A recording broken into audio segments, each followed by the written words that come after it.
In the heart of an ancient forest, where sunlight danced like liquid gold upon emerald leaves, there lived a creature so rare, it was spoken of only in hushed voices as the white tiger of Sundari Woods.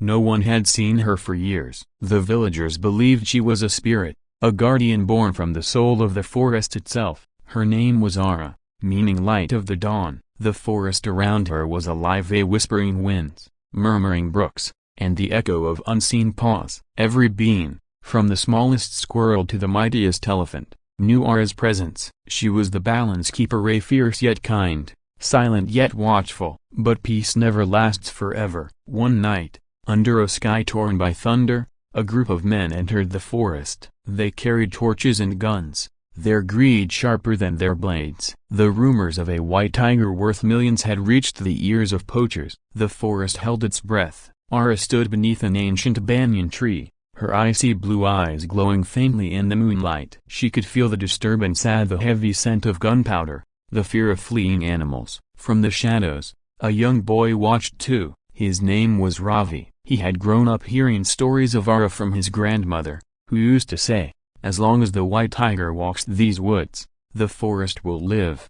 Ravi had never believed those stories until that night. He saw her, a majestic, silent, moving like mist. The way the moonlight touched her fur made her look almost unreal, but she was really as real as the danger approaching. The hunters spread out, their light slicing through the darkness. Ara could hear their footsteps, steady and cruel. She turned toward the sound, her muscles coiled like springs, and then a gunshot shattered the silence. A flock of birds burst from the treetops. Ravi's heart pounded. He ran, not knowing what he would do, only that he couldn't let them kill her. He stumbled through roots and branches until he saw her again, standing before the men, her fur streaked with mud and light. She didn't attack, she simply stood, her gaze locked on the leader, a man with a scar down his cheek. The man raised his gun again, but the forest rose in her defense. A storm of sound, the cries of monkeys, the trumpeting of elephants, the growl of leopards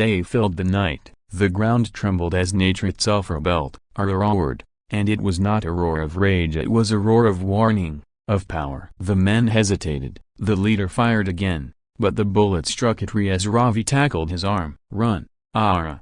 the boy shouted, even though he knew she wouldn't understand. But she did. Her eyes met his, and for a moment, human and beast shared a silent bond. Gratitude, courage, life. She disappeared into the forest mist, her figure fading like a ghost. The poachers fled, terrified by the chaos of the forest. Ravi sat in the rain, trembling but alive. Days later, the villagers found him near the river. He tried to tell them what he had seen, that the white tiger had saved not just herself but the forest. Few believed him, but his grandmother only smiled and said, "The forest chooses its guardians, my child. Perhaps, now, it has chosen you." Years passed. Ravi grew older. He became a forest ranger, devoting his life to protecting the wild. He would often walk beneath the ancient banyan where he had first seen Ara. Sometimes, on misty mornings, he swore he could hear her footsteps, soft and sure. And then one dawn,